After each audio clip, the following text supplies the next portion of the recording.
Welcome to another episode of National Divorce Talk Raw. This one's going to be a little bit more complex.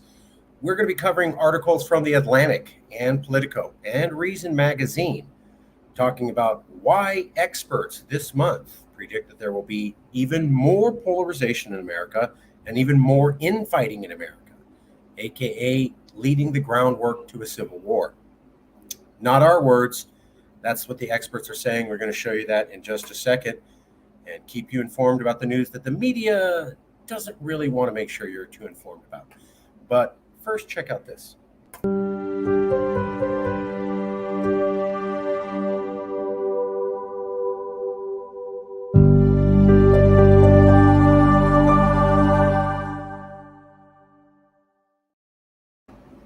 We're going to cover a selection of articles here today and point out what they mean to you. Now, the key thing for you to take away is a lot of these articles came out recently, and they're all roughly pointing at the same thing, the dissolution of the United States by the American people themselves. And that's not us saying that.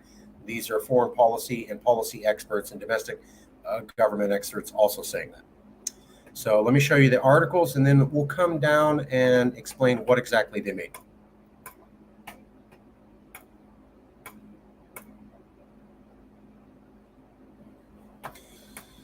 Well, the first article we want to cover is by The Atlantic. The doomed spiral of pernicious polarization. The U.S. is more dangerously divided than any other wealthy democracy. Is there even a way back from the brink? This is from The Atlantic magazine, a well-known international policy magazine. Came out in May 21, very recently. And this is the part I want you to see. A study just published by the Carnegie Endowment for International Peace confirms that impression, drawing on the variety of bureaucracies data set published by an independent research institute in Sweden that covers 202 countries and goes back more than 2 centuries. Its authors assess that to what degree each suffers from pernicious levels of partisan polarization. Do their citizens have such hostile views of opponents that they're willing to act in ways that puts democracy itself at risk?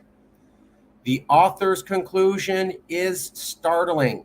No established democracy in recent history has been as deeply polarized as the U.S. For the United States, Jennifer McCoy, the lead author of the study, and a political science professor at Georgia State University, told me in an interview, I am very pessimistic. America more polarized than any democracy around the world and all countries going back over 200 years, according to a study by the Carnegie Endowment for International Peace and researchers in the country of Sweden. That's this article. Came out recently, about May 21st. Here's this other one, and this came out also.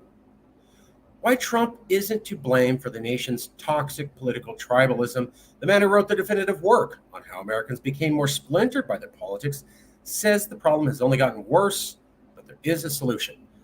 This is from Politico magazine, and it came out on May 30th. So you can see May 21st, May 30th. These both articles came out within a week of each other. They're both talking about polarization in America and polarization in America. And here's what the Politico magazine had to say that I thought was interesting. So they're talking about the big sort. Basically, in the 70s, Bill Bishop wrote a book called The Big Sort that talked about how liberals were moving from conservative states to liberal states, and conservatives were moving from liberal states to conservative states. And basically, people were sorting themselves out. Conservatives were saying this state's too liberal, and then they would move to a place that matched their values. Liberals would do the same. This has been going on for a while. Now, if you go back to the 1976, you had very few of what you would call a landslide county, meaning that when you look at every county across all of America, maybe 20% of those counties, you'd have 80% of the vote would go to either a Democrat or Republican. So usually in candidates, it's kind of 50-50, 60-40. Maybe there's a Republican who wins a little bit more, but they only win a little bit more than the Democrat in that county. Maybe the county down the street, the Democrat wins a little bit more than the Republican. It's kind of competitive. Then there's these things called landslide counties where A Republican always wins in that county by 80%, which tells every Democrat, don't even try. You also have your Democrat landslide counties, where a Democrat always wins by 80% and Republicans don't even try. So if you go back to the 70s, America had a lot of counties where you couldn't tell who was going to win the election. And now a majority of our counties, more than 60%, are landslide counties, where they're going to go all Republican or all Democrat. So we used to have in America where about 20% of the counties were landslide counties, and 80% were competitive counties, where you couldn't exactly say a Republican was going to win or a Democrat was going to win, or if one won, the other party might win the next election. It was a minority of the counties, only 20%, where Republicans win here all the time, Democrats don't even bother running. Or Democrats win here all the time, Republicans don't even bother running. That used to be only 20% of the counties did that in 1976. In 2016, it was 60% of counties, meaning the majority of America votes in landslide counties, where there really is no competition of ideas because there's no competition of politicians. Basically, Republicans always win in this county or Democrats always win in this county.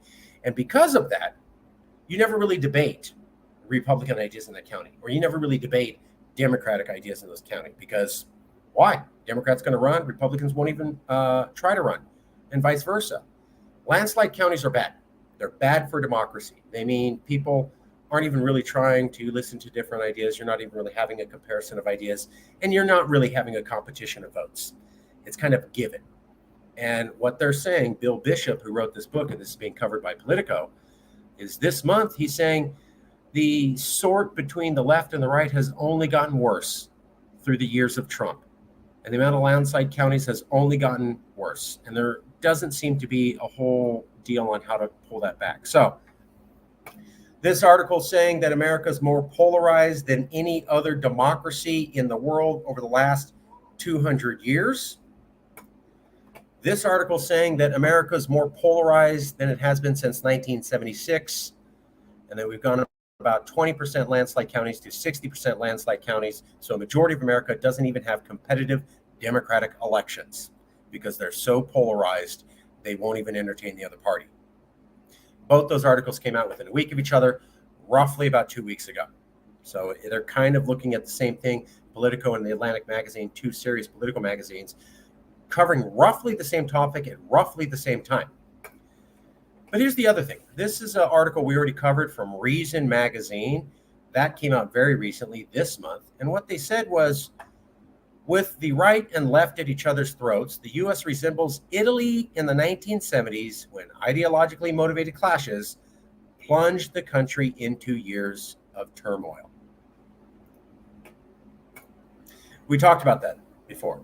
The Anni di Pombi, the years of lead, where when we were looking at what a civil war may look like, we were saying, well, you're not going to have an 1861 civil war, but you might have an Italian years of lead civil war, where top heads of government are kidnapped and executed.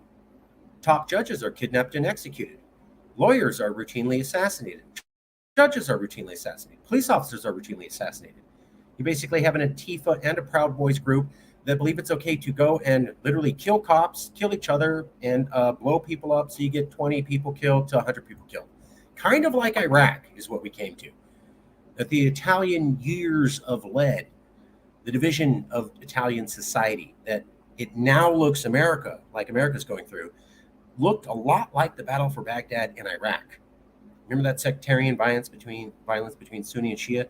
That's what Italy looks like. And now they're saying that's what America looks like. That's what Reason magazine is saying.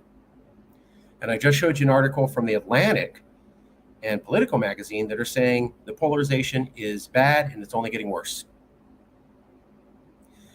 Let me show you a couple quotes from these articles.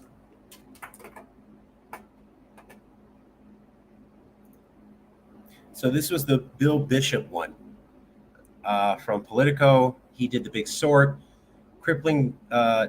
Bill Bishop was not encouraging when talking about the sort in America.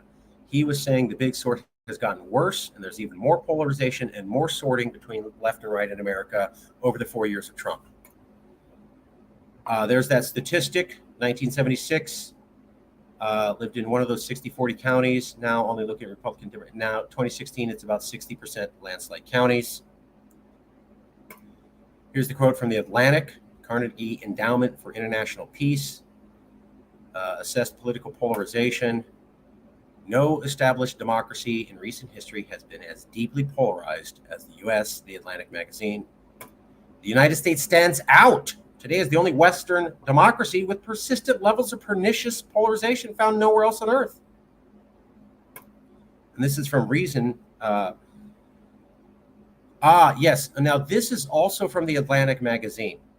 So the Atlantic magazine that was talking about how the United States was studied and found to be more politically polarized than any other democracy over the last 2 centuries. Here you go. They also said this in that same Atlantic magazine. Quotes, in Italy, escalating political violence from both the far left and the far right had threatened to tear the country apart. But leaders from rival political parties eventually united against terrorism. That's what the Atlantic magazine said a few weeks ago, right around the time that Reason magazine said this. With the right and left at each other's throats, the U.S. resembles Italy in the 1970s when ideologically motivated clashes plunged the country into years of turmoil. Political division in America looks like Italy. Here's the Atlantic magazine talking about political division in Italy during that time. And they said it had threatened to tear the country apart. So the Civil War, Anna de Pombi, that Italy suffered, almost ripped Italy apart. It could have led to literally the breakup of Italy, is what Atlantic, a international policy magazine, is saying. So this isn't Joe Bob's website, okay? This is Atlantic magazine. It's called the Atlantic because it covers policies in Europe and America. High-level policy magazine. And they are saying the Anna de Pombi, the Civil War period of Italy, almost ripped Italy apart. But rival political leaders eventually united. And that is the only reason Italy wasn't ripped apart into different states. Now we see the level of division between the far left and far right in Italy matches what we have in America. When you had that level of division in Italy, it almost split Italy apart. And the only reason it didn't was the politicians came together. We are now at that Italian level of division here in America. Will our politicians come together? Because when we look at this model, it's saying we're at the same level of division as Italy during the Civil War period of Italy in the 1970s. And the only reason Italy didn't break up was because they had the political leaders come together. We are at that level of division. We are pulling apart. And what I'm basically showing you is when you add what the Atlantic magazine, Political magazine, and Reason magazine say, we are in a time where America could split apart. If we look at the Italian model, the only thing to keep America from splitting apart is our politicians from the far left and far right come together. So when you see AOC hanging out with Ted Cruz and saying, you know what, we need to focus on these issues for the good of America, then that's a good sign that America will survive this period. But if you don't see politicians on the far left and the far right talking or coming together or coming to some sort of consensus on key issues, then we do not have the mechanism that kept Italy from being torn apart. And therefore, it is logical to assume that given what the Atlantic magazine and Political magazine are saying, our level of division is equivalent to the Anna de Pombi years of Italy. We do not have politicians who will work together, and therefore we will be split apart in America, just like Italy would have. Now, why do you think we might be split apart even more in the future? So, Political magazine, Atlantic magazine, hey, it's getting worse, hey, it's getting worse. You're close to the Italian level of division that almost split that country apart, and you have no politicians bringing you together. And let me make it even more scary. Because this is a quote from Politico. Beyond its decision on abortion, however, the court is expected to rule in no fewer than 3 cases this month, limiting federal agencies' authority to promote regulations. If Roe v. Wade is overturned, quote, activists on both sides are already girding for full-force political battles over state abortion access, contraception, and even same-sex marriages. Let me show you that article.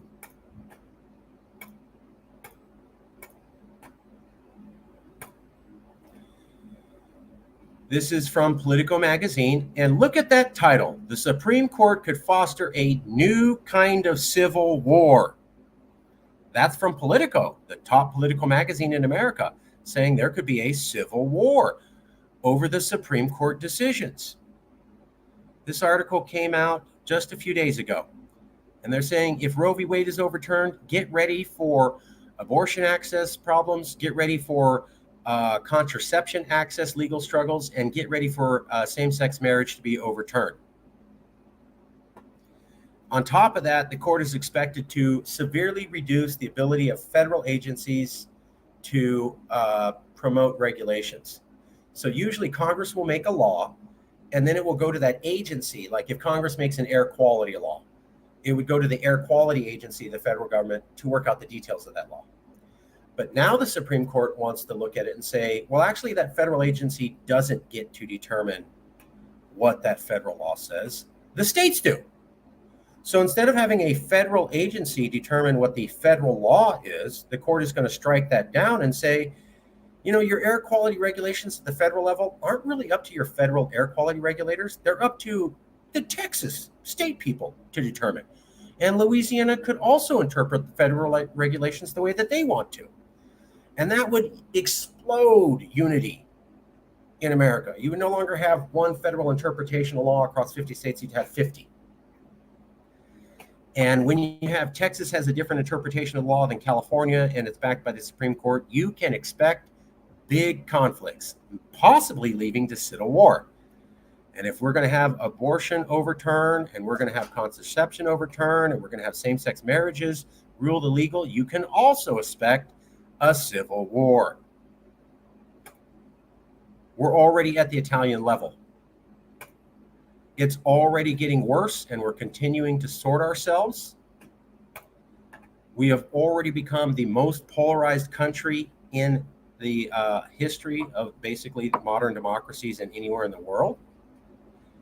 And it's predicted that all sorts of new court cases coming up in just this next month could literally lead to a new kind of civil war from Politico magazine. Now, all those magazines aren't going to put that point together. That's why I took 4 magazines and I put the point together for you. But basically, if you look at the top policy magazines, Atlantic and Politico, and you add up their points, this is what they're saying. We're going into the Italian level, Italian Civil War level of division that almost ripped Italy apart. And unless our politicians like AOC and Ted Cruz start hugging each other and hanging out, we're definitely going to have a divided states of America. And likely in the next month or a couple months, as the Supreme Court tears America apart over many of the rulings. You heard it here first. We'll see you soon.